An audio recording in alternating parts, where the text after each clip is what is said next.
morning. Namaste. We are resuming our study of Savitri as a Shakti Avatar. And we already have had one session on this topic.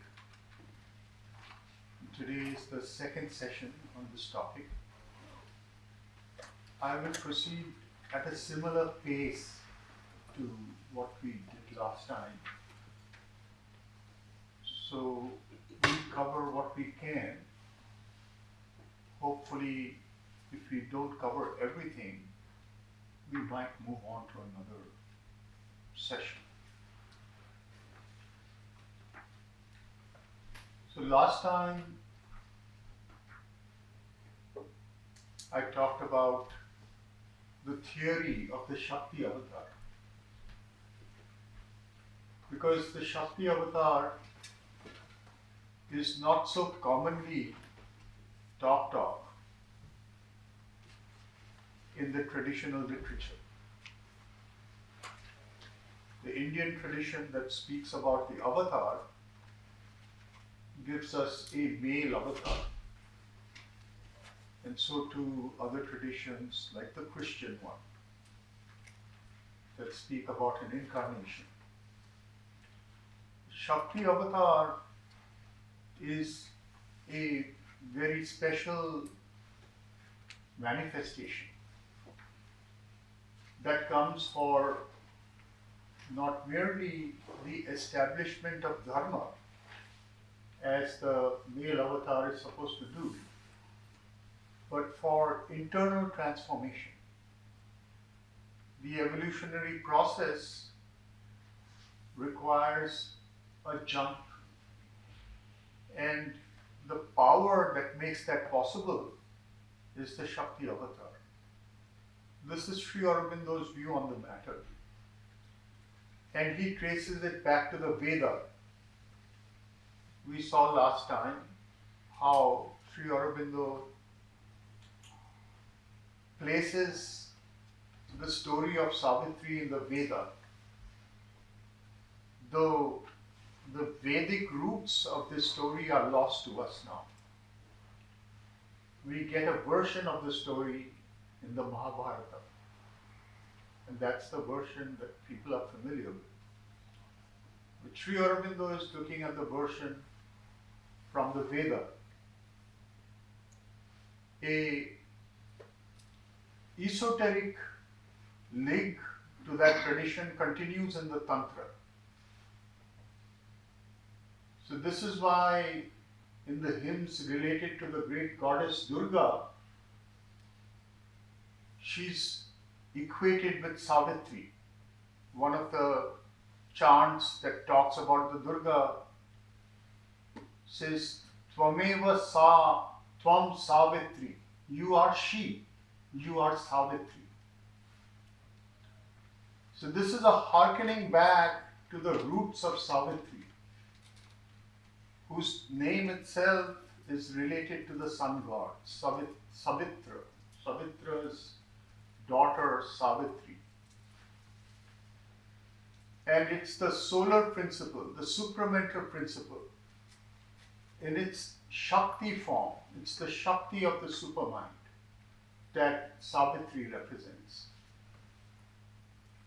And so she comes, as this legend will tell us, in the very beginnings of the cycle of the human. Sri Aurobindo has that line, in the beginning is prepared the close. The destiny of the human is worked out in the early beginnings of time, of human time, and perhaps even earlier, of aeonic time. And so this is, in that sense, a symbolic event. That's why Sri Aurobindo calls it a legend and a symbol.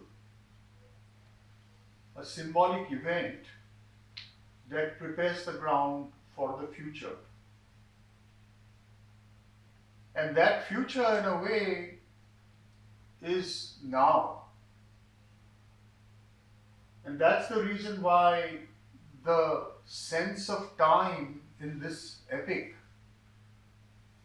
is so primordial and hazy, because it belongs to another dimension where the timeless and time are meeting. The origins of Savitri and the legend or story that we are being told here is repeating in the lives of Sri Aurobindo and the mother.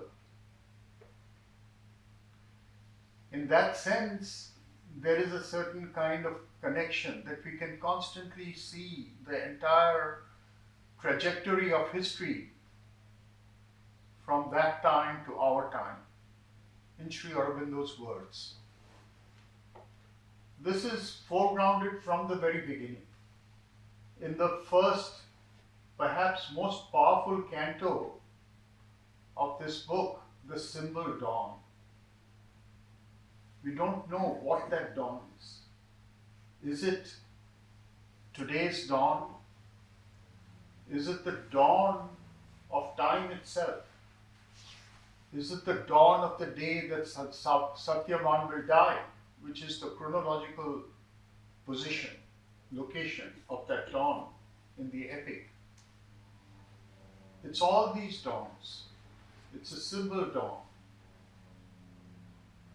And that's the power of Savitri to connect us through time to the timeless. So last time we discussed Savitri's incarnation from the viewpoint of the story, the legend, the aspiration of the yogi king Ashwapati. We also discussed how it differs from the story in the Mahabharata. But the aspiration of the yogi king Ashwapati, who is the representative of the human aspiration.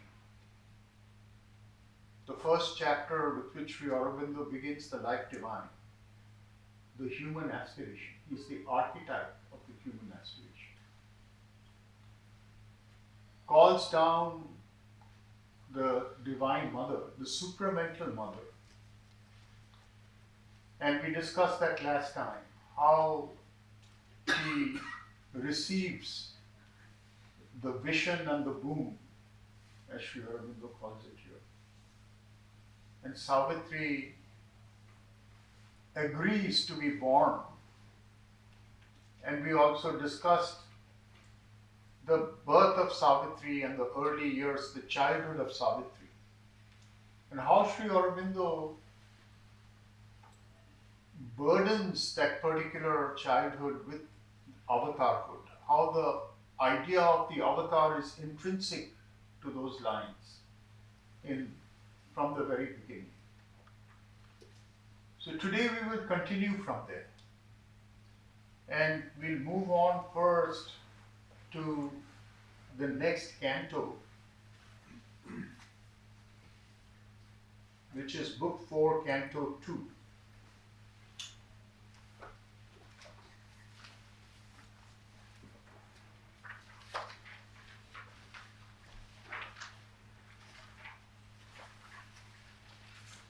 And that is the growth of the flame. In other words, the young adulthood of Savitri, leading to her meeting with Satyavan. But this passage, we discussed this last time too, from the viewpoint of something concrete, something which is not merely imagined or conceived, but a revelation of the actual life of the avatar. So it contains in itself, as I said, some historical images, ideas of the life of the mother herself. And not only the life of the mother in her childhood, but as she was at the Sri Aurobindo ashram in Pondicherry. What is the inner life of that person? We only experience from the outside something that is hidden from us. But Sri Aurobindo's words open the door on her inner life. And to some extent, what she experiences, how she experiences her existence. That's what this particular canto is all about. So I'll start with a few lines from the very beginning of that canto that prepares us to understand Savitri in her young adulthood.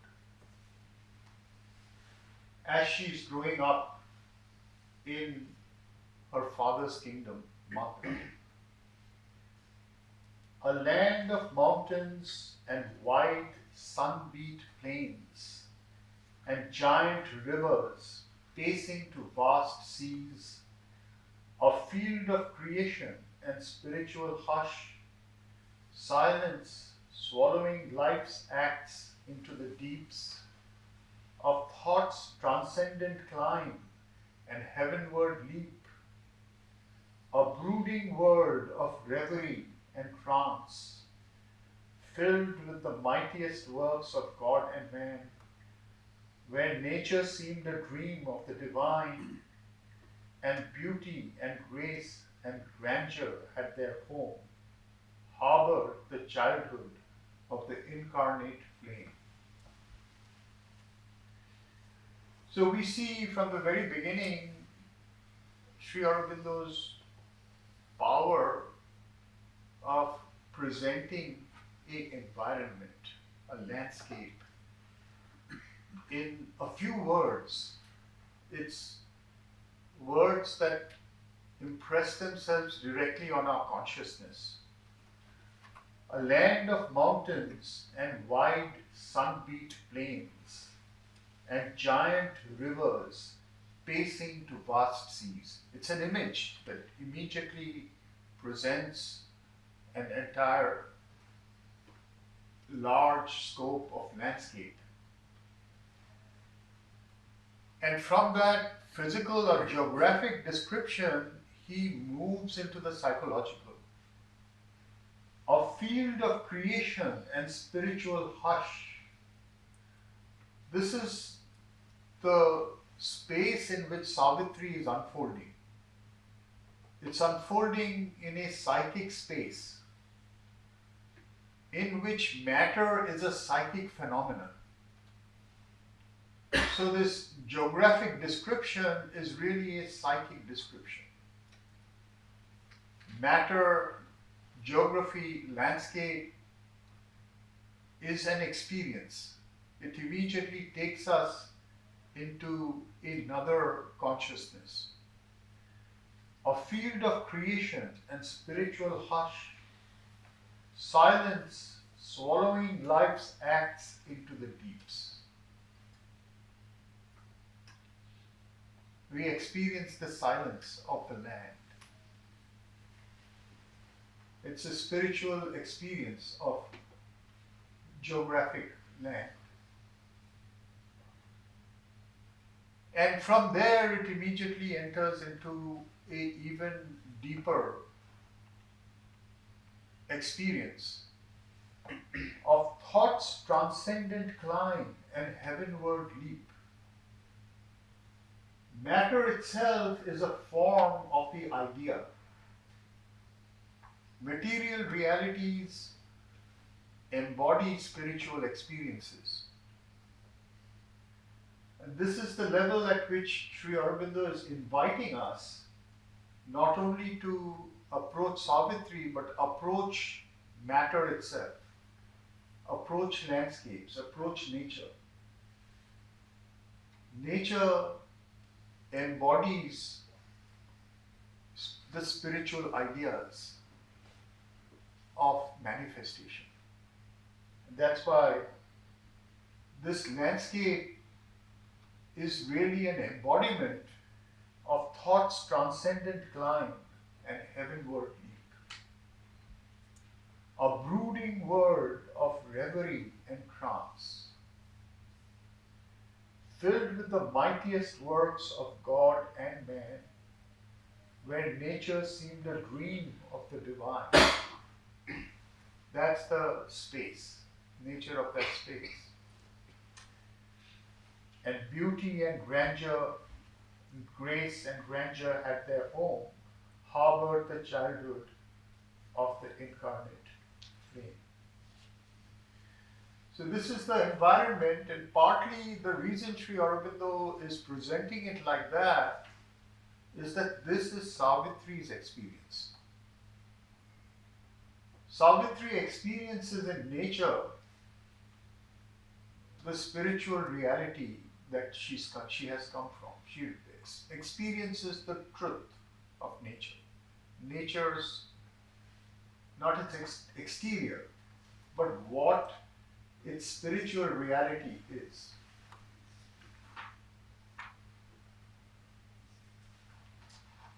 And I move on to page 362. The continuation of Savitri's description. A boundless knowledge greater than man's thought, a happiness too high for heart and sense, locked in the world and yearning for release, she felt in her. This relates to what we've just discussed. The world is a spiritual ideal. But we don't experience it like that. However, to one who experiences it like that, it is as if the very reason for nature's existence is to reveal itself. And in revealing itself and being shared, you see, this is how earth becomes world. Earth becomes world in the consciousness in which it is lived. So in our being able to experience a certain power of consciousness in our lives and manifesting it collectively, we turn earth to world. And it's a world of a certain kind. This is called worlding, making world. We make the kind of world we experience and the kind of world we can share. Depending on the consciousness that can be shared, a certain kind of world is born. And the power of the word is very important in that. That's how Sri Aurobindo sees it. That's the mantric nature of this text. And that's what, in a sense, he's talking about what Savitri carries in herself. Waiting as yet for form, it asked for objects around which to grow, and natures strong to bear without recoil the splendor of her native royalty, the greatness and her sweetness and her bliss, her might to possess and her vast power to love.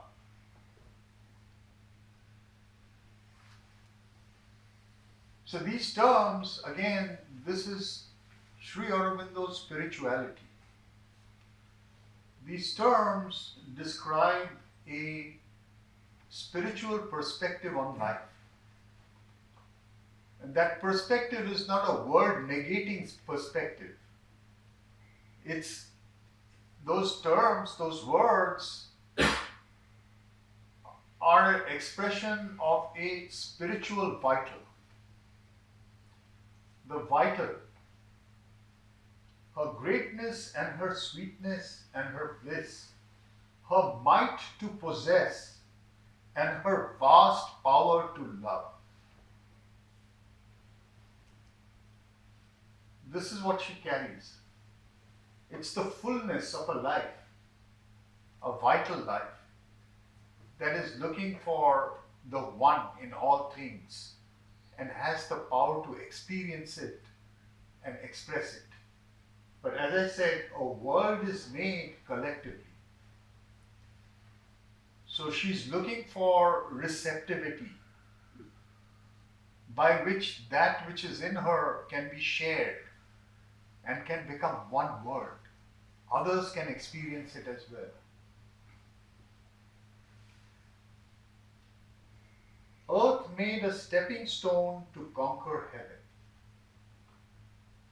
This earth conquering heaven, again the terms, that this is the reason why she's a Shakti Avatar.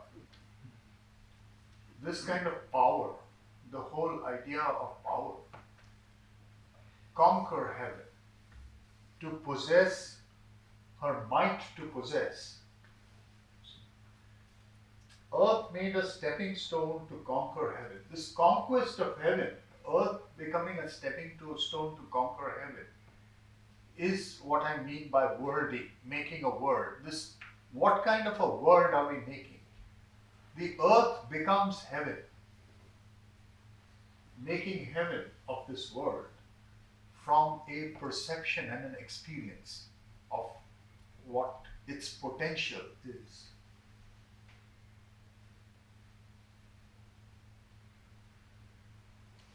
The soul saw beyond heaven's limiting boundaries, met a great light from the unknowable, and dreamed of a transcendent actions sphere. So here again we find these three terms that Sri Aurobindo uses, that he gets from the Upanishads: the known, the unknown, and the unknowable. The known is the earth, that which we already experience and have, in a sense, made common by the commonness of our speech. The unknown is its potential, that which is hidden in it, the heaven that it contains. The unknowable is that which has not yet come into manifestation, that which has not yet entered the cosmos, a new rung in evolution, that which is to happen, which is what Savitri represents. The avatar carries the unknowable. The avatar carries a power that has not yet stabilized itself in nature. So this is the unknowable that she's reaching towards, from the known through the unknown to the unknowable.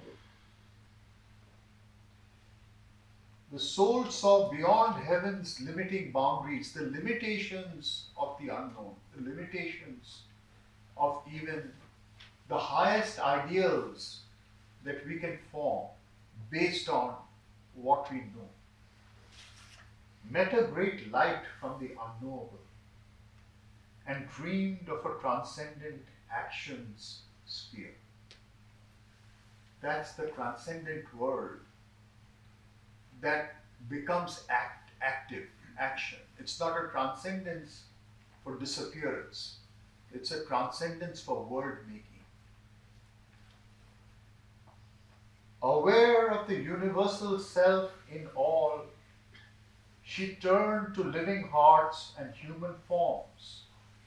Her soul's reflections, complements, counterparts, the close outlying portions of her being, divided from her by walls of body and mind, yet to her spirit bound by ties divine. We see a world of separation. That is what avidya is. It is a manifestation of the power of cosmic mind cosmic mind that has been called Maya divides that which is without division, indivisible. The one becomes many, and the many become separated, divided. And these divisions are so completely, radically divided, they don't know each other anymore. Yet to the soul, they're all horizons of the same. Each other is a expression of one's own infinite horizon. One encounters one's own infinity in another.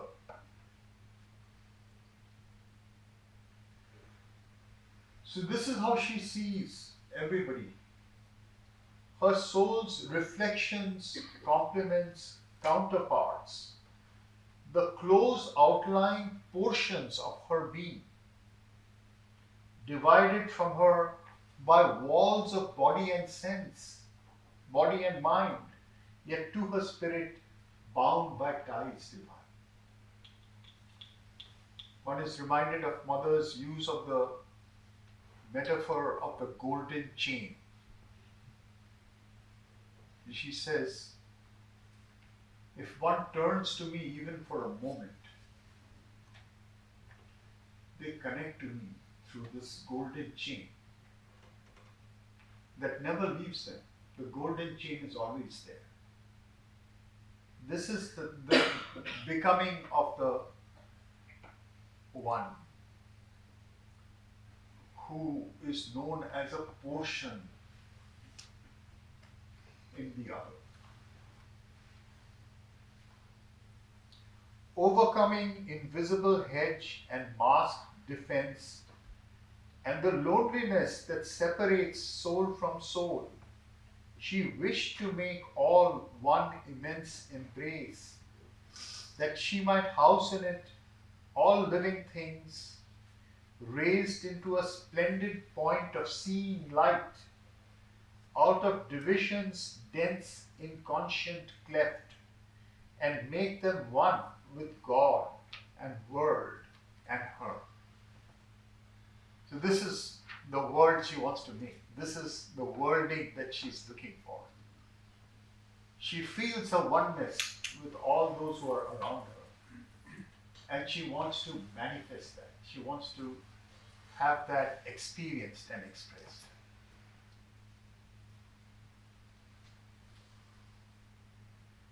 Only a few responded to her call. As that Sri Aurobindo points out over here,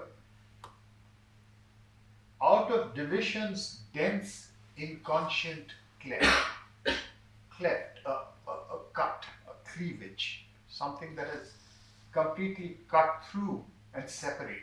The word cleft, it is like Kali's sword. Kali, from that viewpoint, is the Maya. Her sword cuts and creates that cleft where separation can take place. The overmind Maya. The separation takes place through the appearance of the inconscient. That's why it's the dense inconscience cleft. The appearance of the inconscient makes us feel as if everything is broken into particles. And these separations, as it were, make us feel individual, but also individual in a sense of being separated, isolated, alone.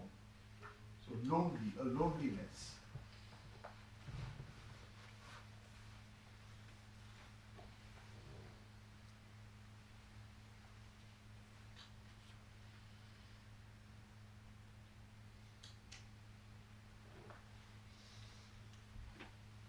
What separation are you talking about? The the separation of people, of beings, the fact that, you see, like separation of entities, the world is made of things. A thing is something with the indivisible has entered into the inconscient. And this inconscient has created separation, the appearance of separation. So there is a duality. On the one hand, to the spiritual sight, there is only one. But on the other hand, there is a division, a cleft, that has created objects that are totally separate.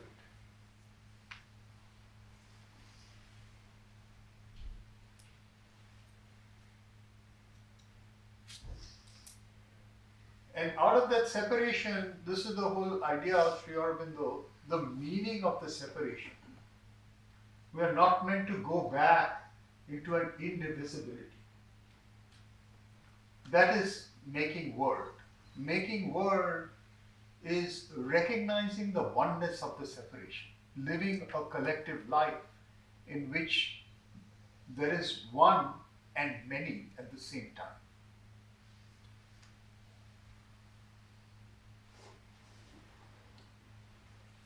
Only a few responded to her call. Still fewer felt the screened divinity and strove to mate its godhead with their own, approaching with some kinship to her heights. So some, very few, caught a glimpse of the inner life of this being. A few responded to her call. In other words, a few felt attracted by her existence, her aspiration, her relation. And of those few, even fewer got a glimpse of who she is, the power that she contained, the vision that she contained. And those few were already, in a sense, yogis of a certain kind. They were aware of their own divinity and wanted to make their divinity with hers, become intimately in relation with her. They're like people, so you can think of a hierarchy of relations. From great distances, somebody just is attracted by somebody else, to somebody who is a true spiritual friend, or even a true spiritual intimate of somebody else. Because by their inner spirit, divinity, they contact the divinity in the other. And strove to mate its godhead with their own, approaching with some kinship to her heights.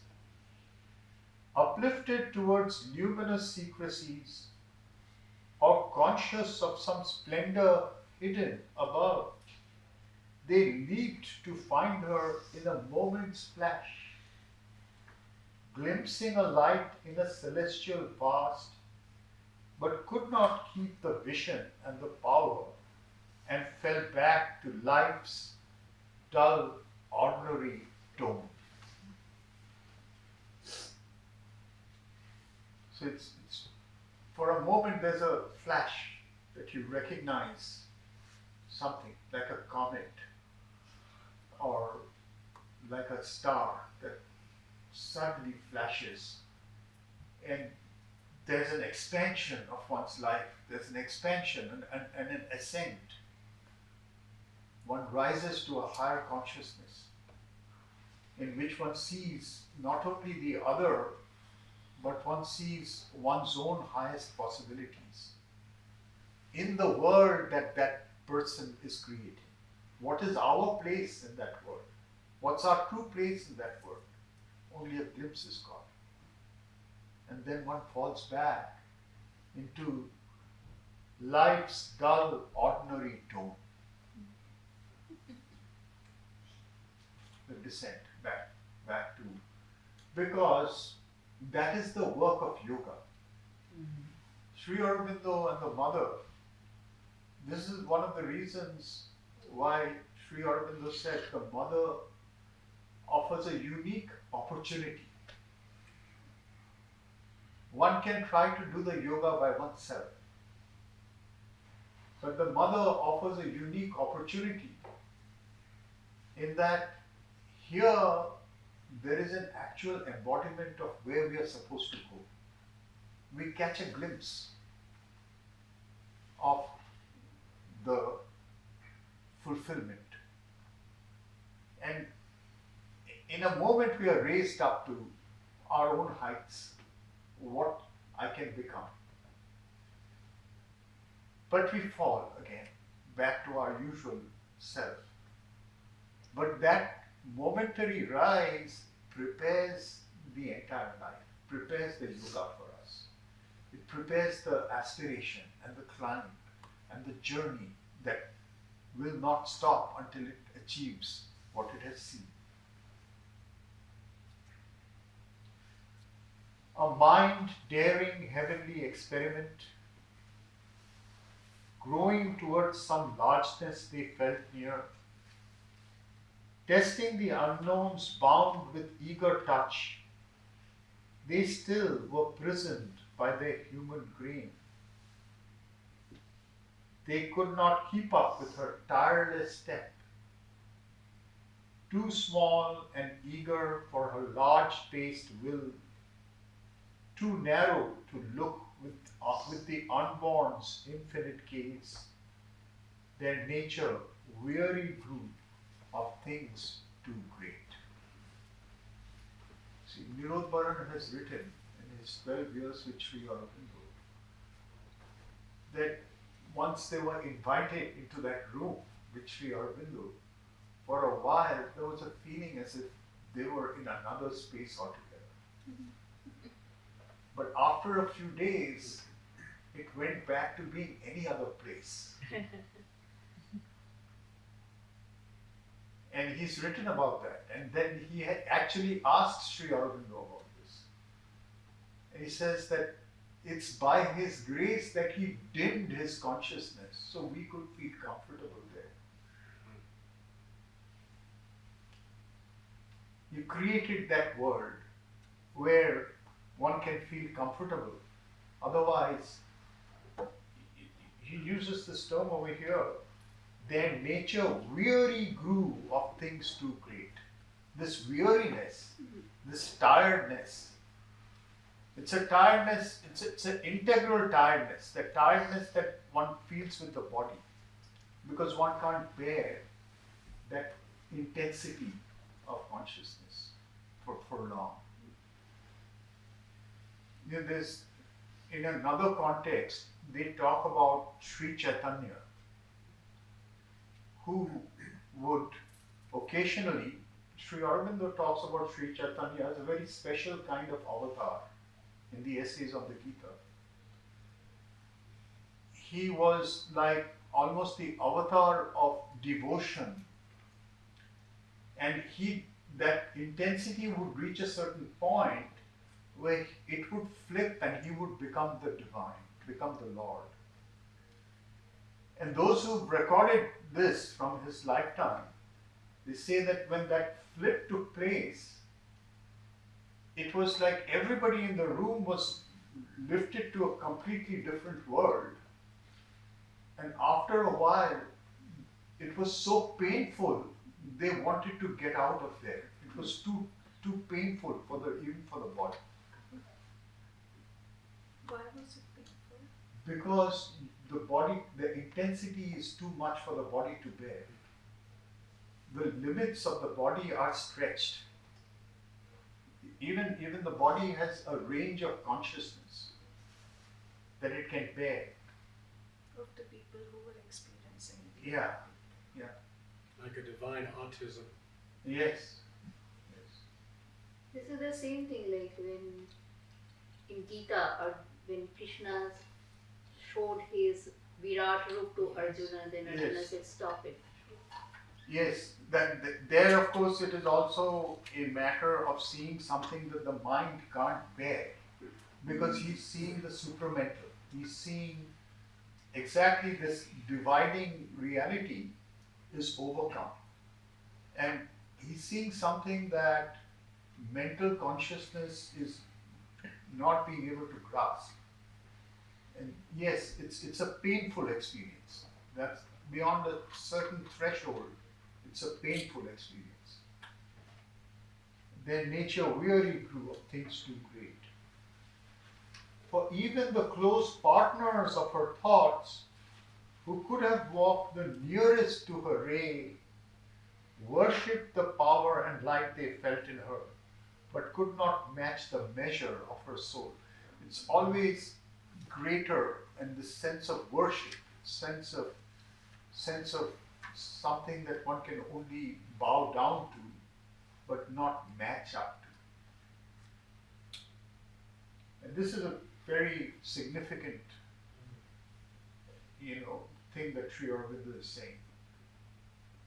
Usually we try to put on a pedestal the gods or the gurus or whoever one wants to. And Sri Aurobindo is saying over here that in a sense that's the best we can do, but that best is not what we are expected to do.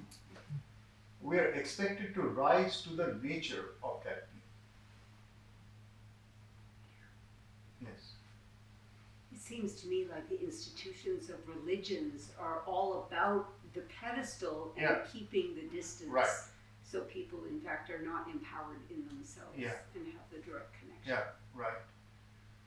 In this case, Sri Aurobindo is saying that it's almost too great and one falls to that level.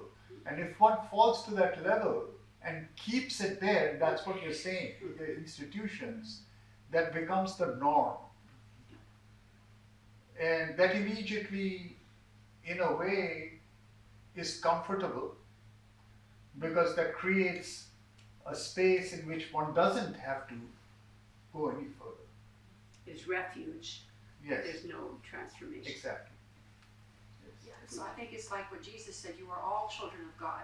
And a child shares the same nature as the parent. Yeah. But it just, it has to develop and has to evolve. Exactly.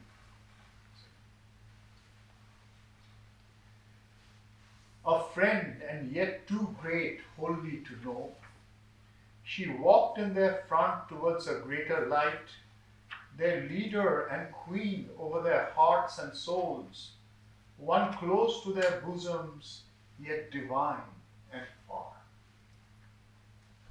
And this is actually part of the complexity of who the mother was that Sri Aurobindo is trying to portray. This is an image of the mother. These words are a direct image of the mother. A friend and yet too great wholly to know, she walked in their front towards a greater light, their leader and queen over their hearts and souls, one close to their bosoms, yet divine and far.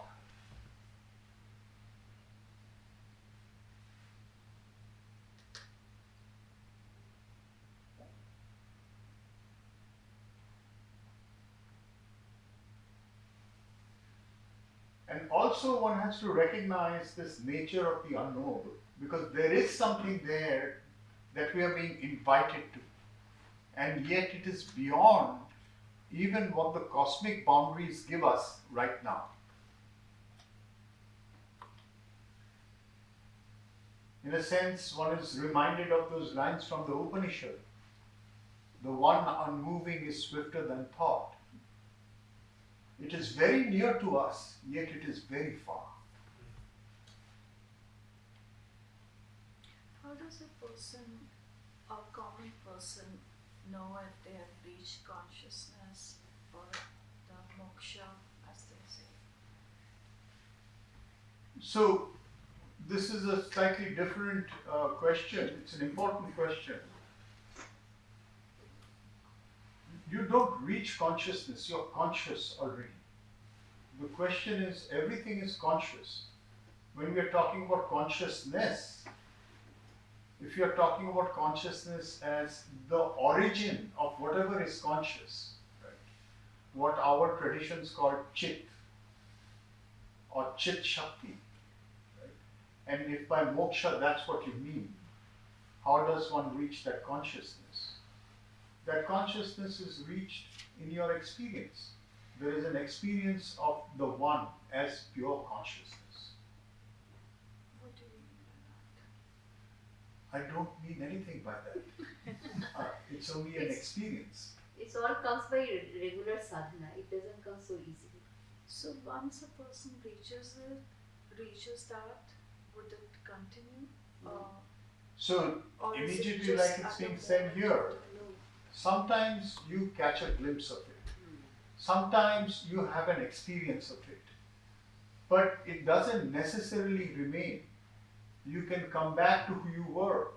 But that starts off a journey of gradual transformation. The idea is to come to a point where you experience it all the time. So this is the whole idea of yoga. Everything in yoga is experienced gradually, and then over time one assimilates it and it becomes normalized. What are the things you should do or can do to achieve that state of, There is no one answer to that question. And there are many books written about it. But ultimately you know what you have to do. Yes. Because you're already there inside somewhere. And it's only whatever you read and whatever anybody tells you is only a trigger for your own guidance, your own journey.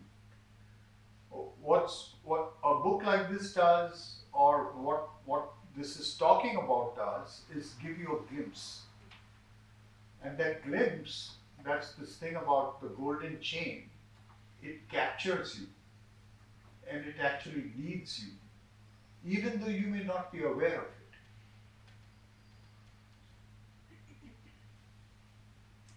Somebody asked Sri Aurobindo, does the psychic being play a part in the Buddha's life?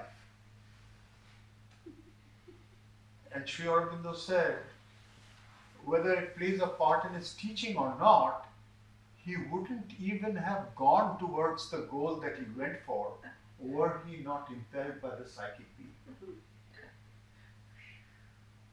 Can you repeat So, what you said? pardon? Can you repeat what you said, because I hate it. Yeah. You see, the psychic being, idea of the psychic being is that the divine is inside you. Already the divine is inside you. We start from a beginning in which we are completely forgetting of that fact, ignorant of that fact. But that gradually leads us towards the recognition of that and the experience of that. However, how it expresses itself and how we experience it is not necessarily the same for different people. So when the Buddha becomes the Buddha and teaches his path, there is no sign in it of the psychic being. He's teaching a certain kind of process. He's not teaching a process of connecting with the divinity that is inside one. He's teaching a process meant for a certain kind of goal.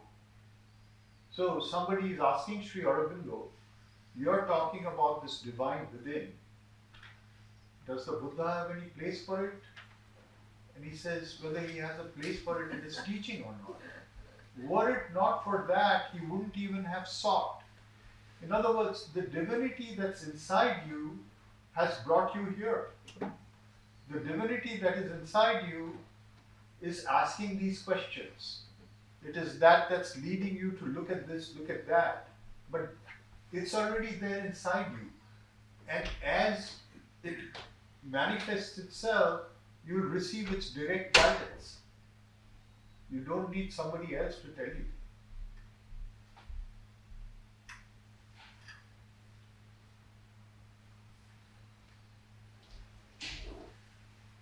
continued. Admiring and amazed, they saw her stride, attempting with a godlike rush and leap heights for their human stature too remote, or with a slow, great, many-sided toil, pushing towards aims they hardly could conceive. So this is the greatness of somebody who is sensed as leading you to a goal that you can dimly intuit, but somebody who is clear about it.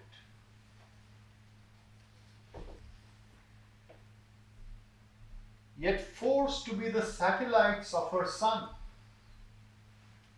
This is where the golden chain comes in. The fact that these beings who are around her, they become part of her existence, whether they like it or not, even though they want to escape. So mother says at one place, in a certain moment, on a certain day, you made a pact with me. And today you have forgotten, but I have not forgotten. This is the fact, this is the whole thing about the golden chain, that we may go away, we don't even know what it is. But you are her satellite. She's pulling you along with her to where she's going. Yet forced to be the satellites of a sun, they moved, unable to forego her light. There's this duality. There's a gravitation, as Sri Aurobindo says. There's part of us who hates this journey. It's only in the beginning there's a sense that I've received something beautiful. But as you take a few steps, you realize all the many beings inside you who say, I didn't sign up for this. I don't want to go there. And then they realize that they're being dragged. There's no way out. I was thinking, isn't there a quote that this will be the hardest work you ever do? It's Sri Aurobindo himself says something like that.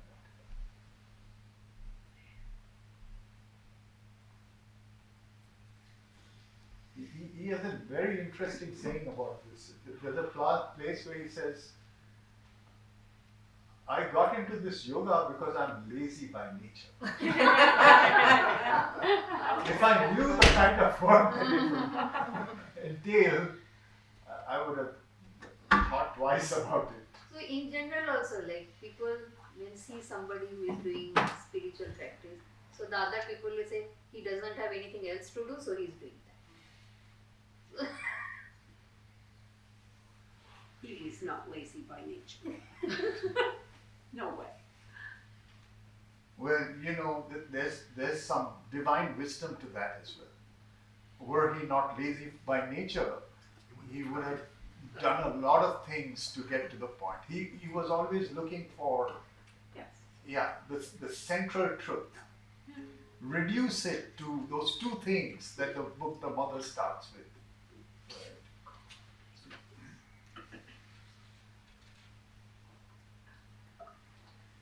Desiring, they clutched at her with outstretched hands, or followed, stumbling in the paths she made.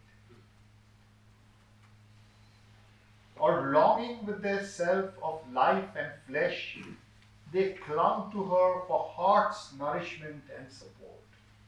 We humanize the divine. If you look at all the literature that comes out about the mother from Pondicherry, you feel that she's a human person that people want some little bit of love from, or a little bit of some kind of nurture from.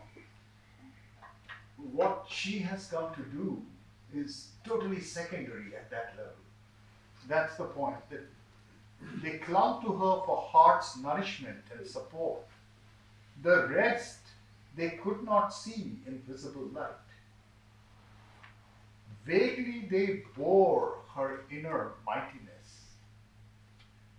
or bound by the senses and the longing heart, adoring with a turbid human love, they could not grasp the mighty spirit she was, or change by closeness to be even as she.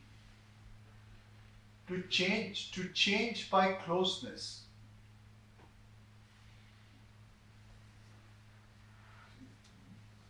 Salokya, Samipya. These are terms used in Vaishnavism because the goal in Vaishnavism is not only union with the divine. Sayujya. Sayujya means to be one with the divine. In Shaivism, the goal is to become Shiva. But in Vaishnavism, the goal is to become one and separate. To be close, to be intimate, to live in the same world.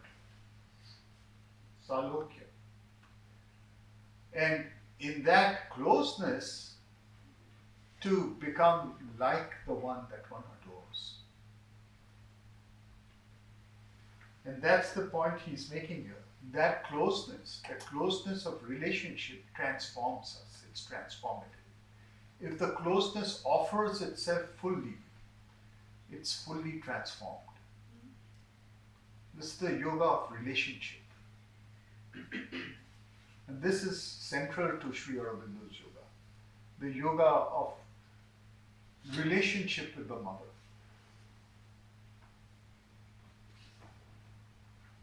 Where she's experienced close to us at every level.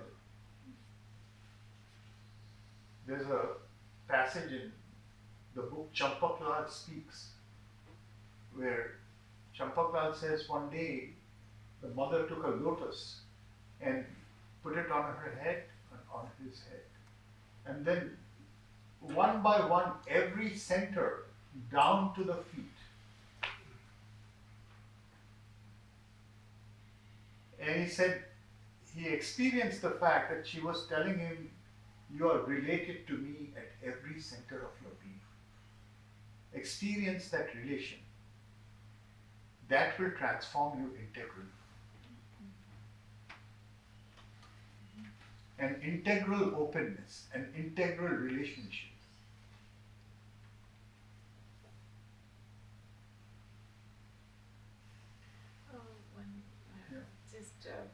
Kind of sharing, and also I think if you could elaborate on this, that I got Sri Aurobindo and the mother, like, came to know about their teaching here, and then after that 4 years later I went to Pondicherry, moved to Pondicherry. So there I never earlier experienced that anything to do with their not being in their bodies, but in Pondicherry, actually at some point, not at the beginning, but at some point, I started feeling the pain of that separation, like they are not in their bodies, because people used to talk about their experience while they were in their bodies, and I felt I'm missing it. So I'm just saying that at this every level, even though somewhere inside that she is everywhere, otherwise I could not have even come here. At the same time, that pain was also quite concrete. So do you want to speak a little bit? Yeah, I would like to say something about this. I also have never seen the mother in her physical body, nor Sri Aurobindo. But you know, the mother says that the true physical is the subtle physical. And honestly, I don't think that they have died. That their subtle physical existence is as concrete as ever. And one can relate to them at that level. It's only people who talk about them as having died in the body that are extending a kind of experience that we then accept as our reality as well. I don't feel this way actually. Yes, Anand. Well, Nalini wrote that vision, Yeah. and it sounds like that's what he saw, and that's what she was telling him, Yeah. that she's there. Yeah. Yeah. Okay. I think anybody who enters the path of Mother and Sri Aurobindo starts feeling their presence. It may be at different levels. One may feel it as an influence. One may feel it as what Sri Aurobindo calls the yoga force. One may feel it in circumstances. There's a presence. There is a sense that somebody is guiding you. And over time, it becomes more and more concrete. And in the book, The Mother itself, Sri Aurobindo is saying that connection becomes so concrete that it takes just an instant and she's with you. Yes. It's just a story, but when I was many years and worked in Oroville, and it used to drive me crazy when people would say, if only the mother was still here. It's like, how can you even be here and not feel how here? Because her presence was palpable, her guidance was just nonstop. But one night I was feeling kind of sad about something, and I was sitting on the side of my bed, and I said, Mom, sometimes I just want to be held.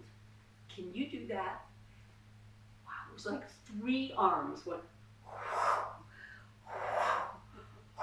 like that right around. I called it my bliss straitjacket.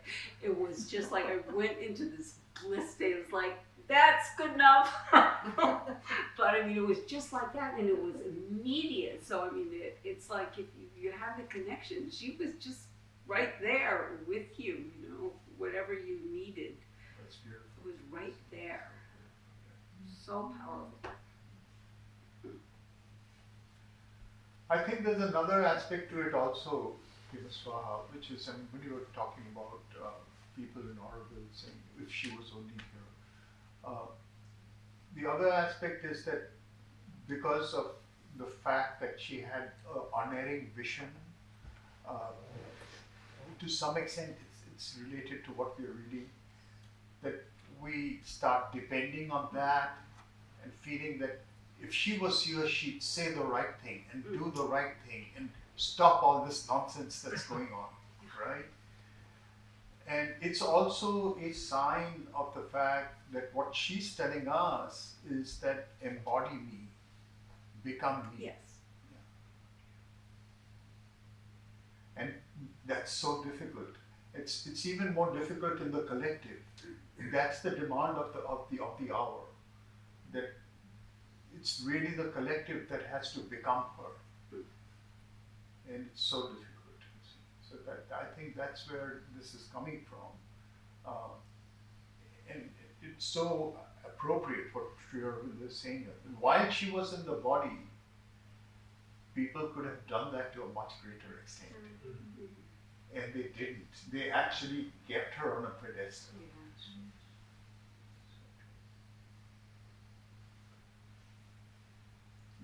So when you mentioned that in Shaivism they say become a Shiva, so that's Advaitva that they are talking about. And it's a kind of Advaita. There are 2 kinds of Shaivism. One is the Kashmir Shaivism. The other is the Shaiva Siddhanta. Shaiva Siddhanta is dualistic. That believes, it's more like Sankhya, it believes that there are millions of Shivas. You are a Shiva. You are not the Shiva. You can become a Shiva. While the other one believes that you can become Shiva, which is more like an Advaita, but they are also not Advaitins because they believe that Shiva is integral. Shiva is Shiva Shakti. And the Saul Lokya, that Vaishnavism that you mentioned, that's a Visisht Advaitvad or? Not only all the there are Vishishtadvaita is only one of the early Vaishnavisms. All the Vaishnavisms believe that the aim of life is to have relationship and closeness with Krishna or Vishnu. But not to become Krishna. To become, some of them are saying to become and to have relationship. But that becoming is momentary. Like the example I gave of Chaitanya is exactly that example. That one's delight is in being in relation as a devotee, but the intensity of that becomes so great at a certain point you switch and become the object of devotion. So creator and creation always remain separate, or? For them, yes. Because if it doesn't remain separate, there is no world. It's paradoxically separate. In other words, it's two and one at the same time. When we say, does it become separate, we are talking the language of the mind. We are talking the language of avidya, of already separated reality. It is separate and not separate.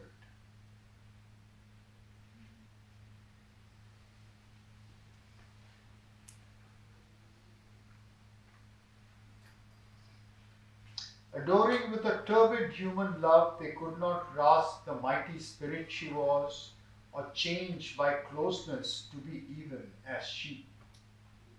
Some felt her with their souls and thrilled with her.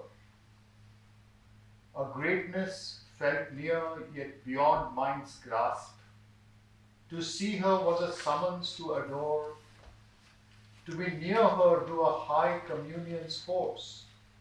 So men worship a God too great to know, too high, too vast to wear a limiting shape. Again, that same sense of something so much more than us that the best we can do is worship. When actually the call is to become.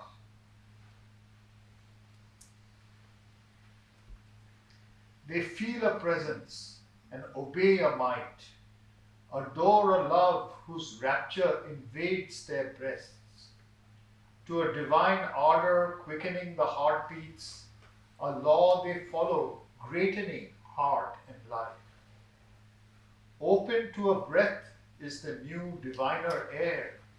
Open to man is a freer, happier world. He sees high steps climbing to self and light. Her divine parts the soul's allegiance calls. It saw, it felt, it knew the deity. So there is a constant call, a constant magnetism, a lifting to an ascension, a lifting to a certain goal that one can feel if one does not reduce her or make her into something that will always remain beyond one's scope.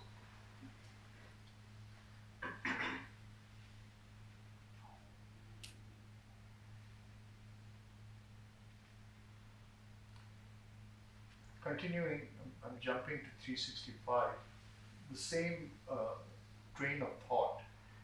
But mid this world, these hearts that answered her call, none could stand her equal and her mate. Again, now this term, of course, we are looking at it from a spiritual point of view, but there's also the legend that's going on. And according to that, all that we are reading has another significance. Savitri is becoming of age. And in those days, the idea was that there were three ways that you could find a partner. Either it happened, somebody came to you, or somebody approached your father as a suitor. Or if none of that happened, what is called a Swayamvara was announced. Swayamvara is how Draupadi became the wife of the five Pandavas. Swayamvara, Swayam means self. And Vara literally means boon. But it also means husband. So it's self-chosen husband. And that occurred through a kind of competition that was set up. And suitors came and they participated in the competition. Whoever won the competition won the hand of the bride. So these passages are also related to the fact that she's coming of age, but nobody wants to come close to her. Everybody sees her as too great. And in the story, in the Mahabharata too, that is the case, where not even for the Swayamvara is anybody coming. She's too great. That's the sense of the word mate in the legend sense. So she says, I'll just do it myself. I'll go find him. Yeah, the father actually the father tells her, just go. Go and find somebody.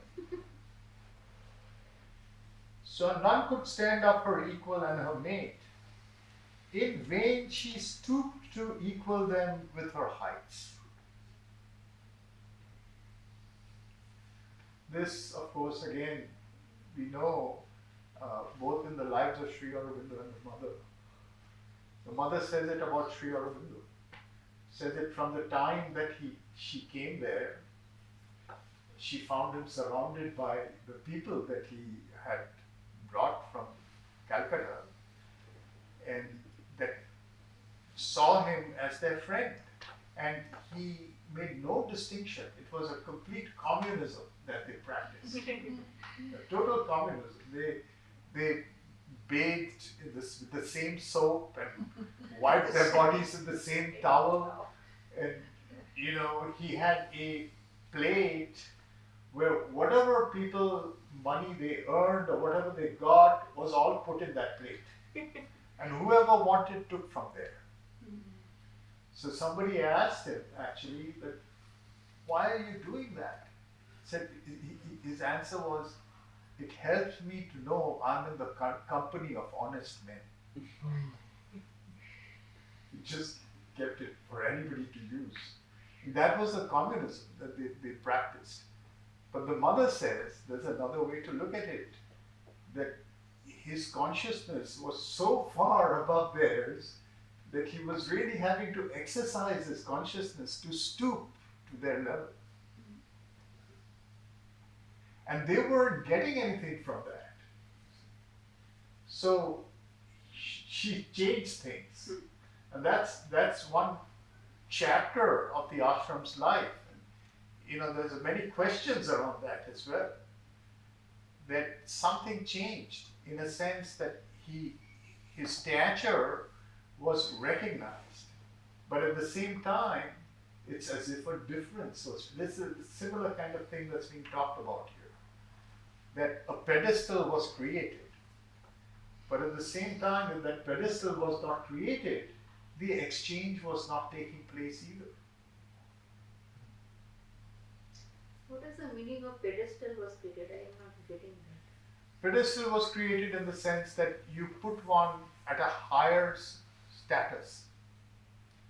Even literally that happened because in the early days, Sri Aurobindo and his disciples, they would just sit together and talk. When the mother came, she started sitting on the floor. And gradually the others also started sitting on the floor. So, in a sense, literally a pedestal was created where he sat on the chair, the others sat on the floor. So, but at the same time, they recognized something higher, something greater, something that was they had to aspire to reach. Yeah. This whole discussion reminds me of, many of us remember, like 20 years ago when there was a biography written about Sri Aurobindo, and many of the people in our communities and such, there was a divide between those that really felt like writing a biography of that sort was diminishing, taking him off a pedestal of a sort. That you needed to present Sri Aurobindo in a way that was on a pedestal, that you needed to show that they were saintly, holy. And then there were a number of us who kind of saw it as, no, this is about us becoming them, as it was stated here. And really that the honesty of what did Sri Aurobindo really look like? Without getting airbrushed, or what did, right? What did, the struggles that they may have had working with their bodies and working with their emotions and all, that would be valuable to us if we're wanting to become them. That makes it, so in a sense, for many of us, we were kind of even rising into a higher pedestal because they were full human beings. And so, but there was a divide. I remember on Auroconf, people saying, well, you do not have the divine consciousness of Sri Aurobindo. How could you even speak of this or that? And it would just shut down the conversation. Where many of us were saying, well, but this is an evolutionary yoga. This isn't about just saints and having them and then being comfortable, where we are while we pray to them. This is about us becoming something. And we want to be in the spaces like this. We want to be in the mantra. We want to resonate that part in us, that which is them, and to grow that. Yeah, absolutely. I think these passages give us a glimpse into that kind of complexity, the complexity of exactly what you're referring to, Charles, which is their emotions are also being portrayed. In a sense, there are passages here where you experience the loneliness of Savitri. The fact that she also has emotions. The fact that what she's trying to do and the people she's trying to reach, she can't reach because they're cutting her off. She can't be close to them because they don't want to be close to her, which is a kind of burden, which is the burden of the avatar, sort of burden of the avatar that that he talks about. He talks about with regard to Ashwapati as well, but also Savitri, that there is a way in which her, human divinity, or divine humanness, or whatever you want to call it, is trying to reach out and create a collective. But that's sort of not being able to do so because of this barrier that's being made. Debashish, I remember very clearly many years ago, a group of us had a conversation about the fact that we had never had the privilege of being with Mother Sri Aurobindo physically. And there was the expression of a sort of, I'm not going to say jealousy, but like, oh, they were so fortunate to be with them. But then the discussion turned to, well, maybe we are the ones that are fortunate because we, having never seen them in the body, we get to develop a deeper connection. I remember, True.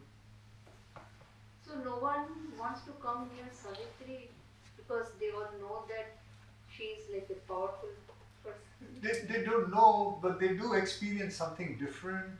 They experience a power that's extraordinary, and so they feel that it's not really somebody I can feel comfortable with. I can't feel close to this person.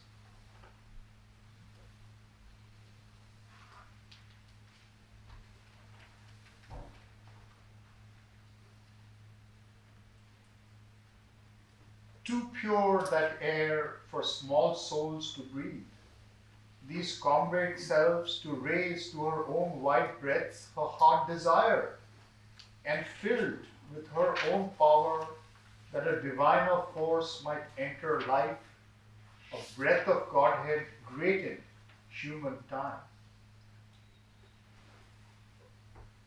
Although she leaned down to their littleness, covering their lives with her strong, passionate hands, and knew by sympathy their needs and wants, She understands them. She is able to experience what their needs are.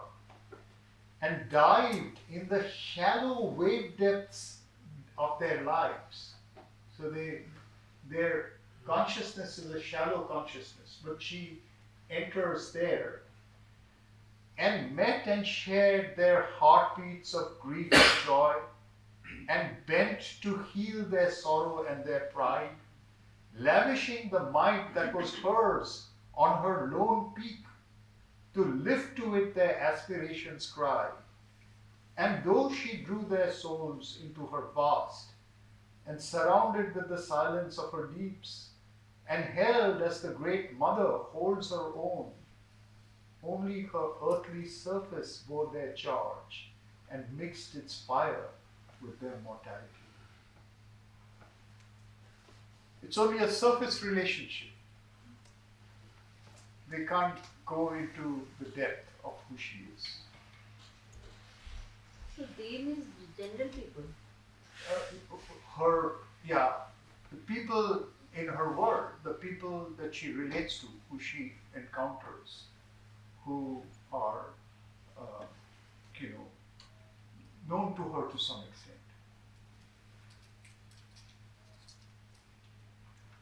Her greater self lived soul unclaimed within.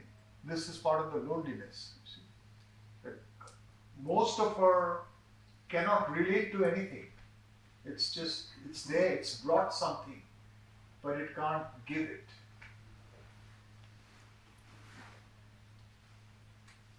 To a littler extent, many of us feel that, that to the extent that there is something that we all carry which is impossible to really share.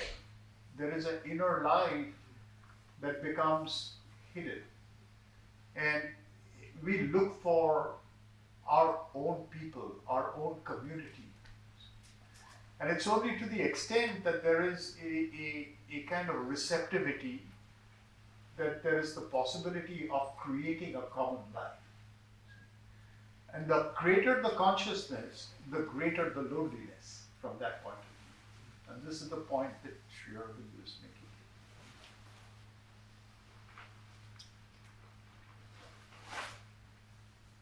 A greater self-lived soul unclaimed within.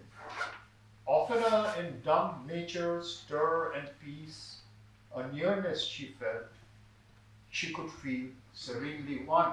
So here we are coming to another aspect of this whole thing. We are moving from the human to the non-human. So in this sense, that whatever human life, whatever civilization can afford is lacking. And here again, it's this passage again is interesting from the view, whatever we've read so far, from the viewpoint of spirituality in general, because just like the very notion of Savitri, who comes to know that her husband is going to die in a year, ordinary spirituality would have said, so what? Everybody dies. If she's a spiritual person, she should just accept that.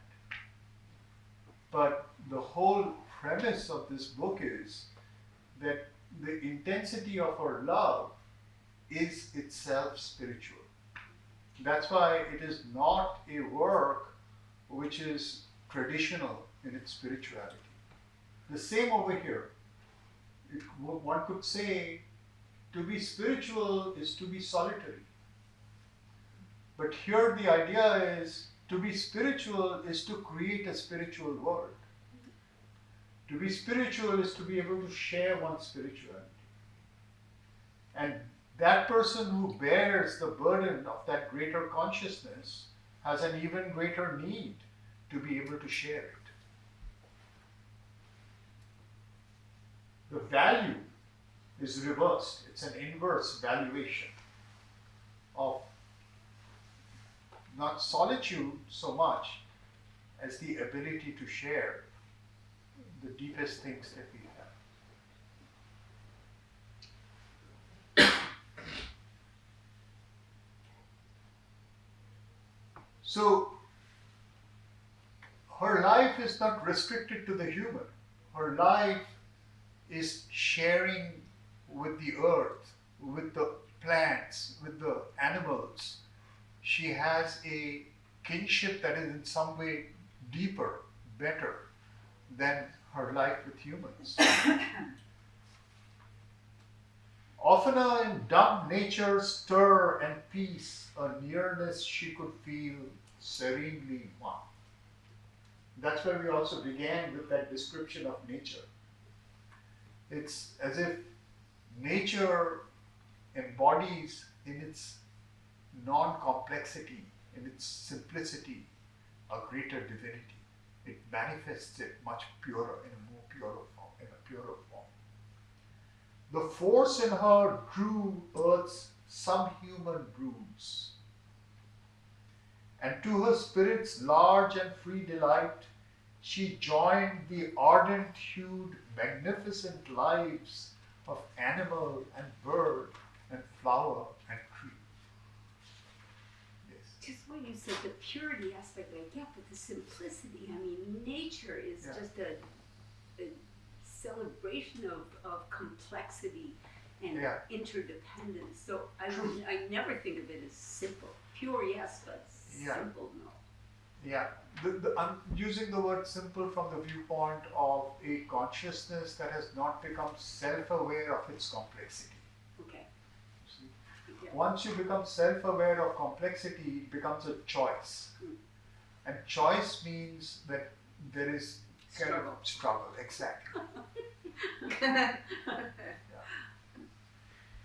But prior to that, in this particular case, there is direct manifestation.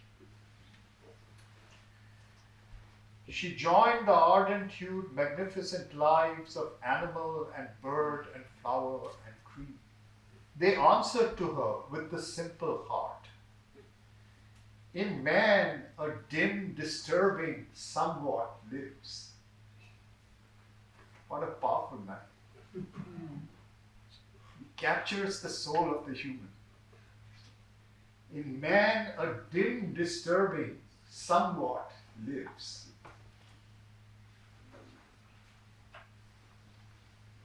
There's a disturbance all the time. There's something like there's a disturbance, an agitation, and dissatisfaction.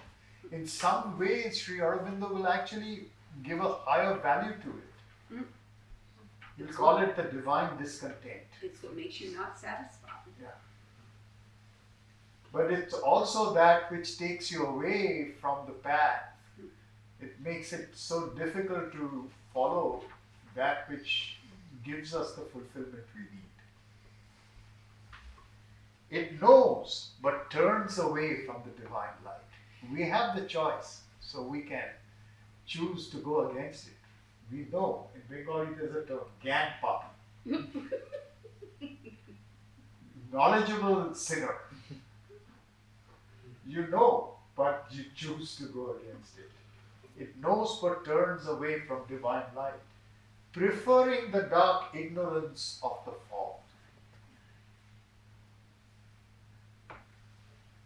The fall here, of course, is the fall to inconscience, but it also carries the shadow of the idea of the fall in Christianity, see? Or the fall in Heidegger, which is what he calls the oblivion of being. There's a fall. There is a certain way in which, for evolution to take place, a fall has to take place. Some kind of a descent.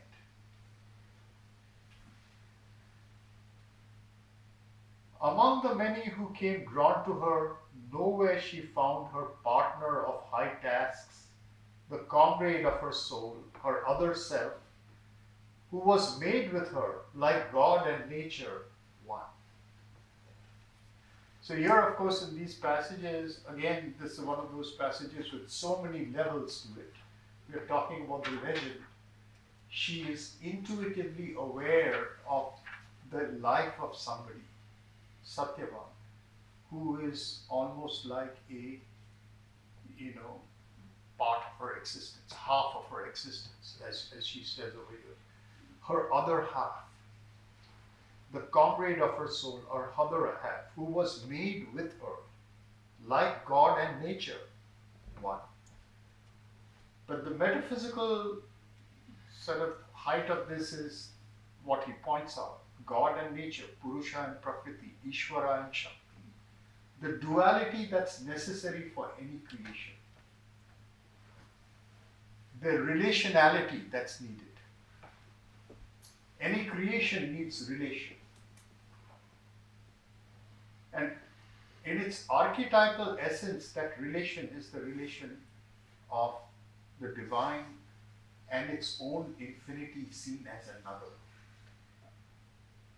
Its own infinity as a power to manifest.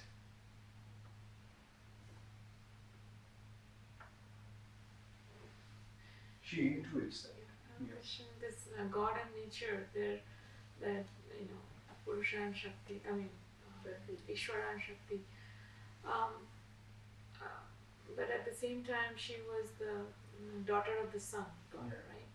So that way, it kind of, when you say the daughter of the sun god, it implies sort of that sun god is in her, like she inherited that part as well. So, I don't mean to kind of get into this kind of hairline detail, but I'm just thinking that as an individual, Savitri also had both the sun and the nature together. Yeah, absolutely. I mean, that's the case, but it's in manifestation, it also separates itself for manifesting that relation.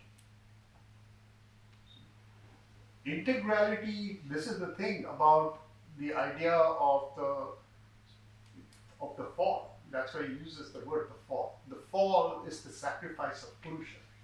The fall is the fall of Humpty Dumpty. It's the fall of the sun, splintering itself into the dust of earth. But that's exactly why in each grain of the dust of earth, the whole sun is present. Integral reality is in every particle. But every particle is important because the sun is self-multiplied for the relationality that makes possible.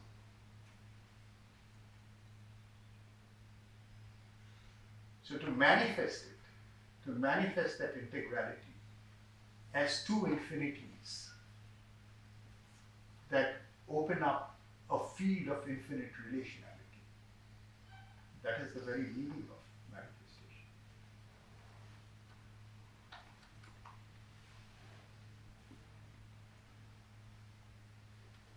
Some near approached, were touched, caught fire, then failed. Too great was her demand, too pure her force. Thus lighting earth around her like a sun, the image of the sun is coming, lighting earth around her like a sun. Yet in her inmost sky an orb aloof, a distance severed her from those most close, puissant, apart her soul as the gods live.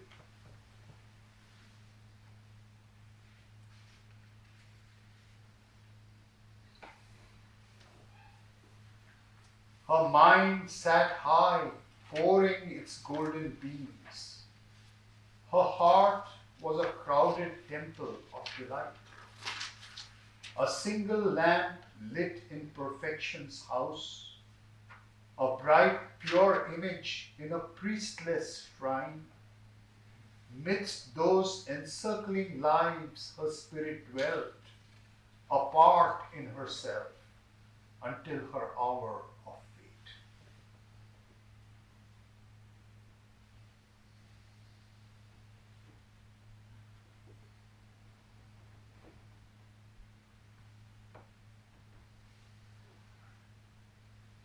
How are we doing for time? It's 12 o'clock, Is that correct time? just about. So maybe we can end with a short meditation, just to gather the image of Savitri as the Shakti Avatar in her young adult life, as a power that's actually inviting us to relate to her and to become her.